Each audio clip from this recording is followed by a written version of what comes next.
Os canabinoides atuam dentro de um sistema humano que foi descoberto recentemente chamado de sistema endocannabinoide. O que é esse sistema? É um sistema de comunicação, né? Basicamente é um sistema de comunicação que depende da gordura para funcionar. Então, vários conceitos estão sendo trazidos à tona, relacionado inclusive à importância da gordura dentro aí da longevidade funcional do cérebro, que se relaciona a esse sistema de comunicação.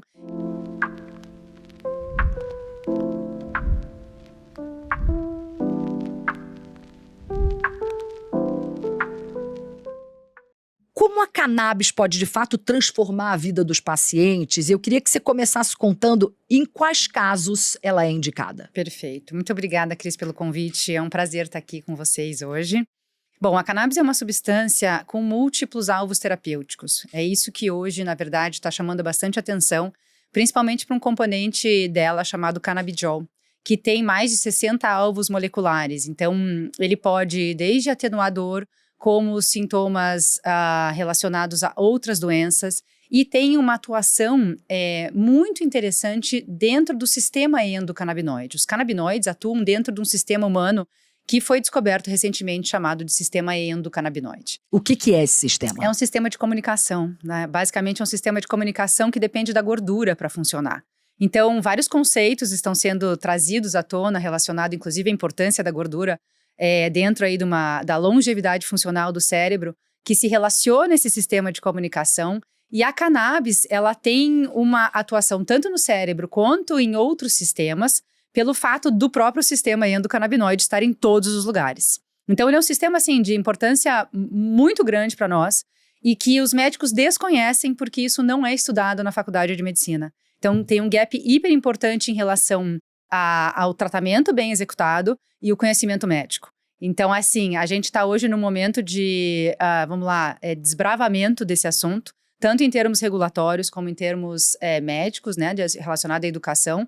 Os pacientes que vieram primeiro, eles que puxaram essa fila, eles que... Isso acontece com muita frequência. A gente vê, né, as pessoas que precisam, que começam a puxar isso mais do que os especialistas e autoridades naquele assunto, né? Exatamente. Aí você perguntou assim, né, quais são as indicações. Nós temos trabalhos já, né, que relacionam os efeitos terapêuticos da cannabis, muito bem estudados, com níveis altos de evidências relacionados, por exemplo, às epilepsias refratárias, que foram as mães, na verdade, que começaram todo esse contexto histórico aqui no Brasil. E a partir disso, a Anvisa se mobilizou rapidamente e permitiu que os médicos pudessem prescrever, enfim, começou todo esse processo de importação, até porque elas estavam fazendo isso de forma ilegal. E, enfim, isso começou no Brasil dessa forma, como em outros lugares do mundo. E nós temos hoje um medicamento aprovado para a esclerose múltipla, não só no Brasil, como na União Europeia, que é o Mevatil aqui no Brasil, que é o Sativex lá fora. Ele foi aprovado para a espasticidade na esclerose múltipla, então é um medicamento com CBD e THC, o tetraído-canabinol e o cannabidiol, né? O tetraído-canabinol é a substância mais conhecida pelos efeitos psicoativos da cannabis. E hoje ele está na farmácia. Então, assim, nós temos avanços interessantíssimos em relação aos estudos de dor, aos estudos de epilepsia. Então, hoje, assim, a cannabis, ela é uma substância que pode ser usada para muito mais situações, não só relacionadas a essas 4 doenças, mas hoje os maiores níveis de evidências estão relacionados à esclerose múltipla, à epilepsia, à dor crônica de diversas situações. Então, a dor hoje é uma situação que ela é entendida, porque existe aí um universo gigantesco de pacientes que sente dor mesmo com os tratamentos instituídos. Então, a gente sabe que a dor crônica é um dos principais fatores aí que se relaciona à péssima qualidade de vida.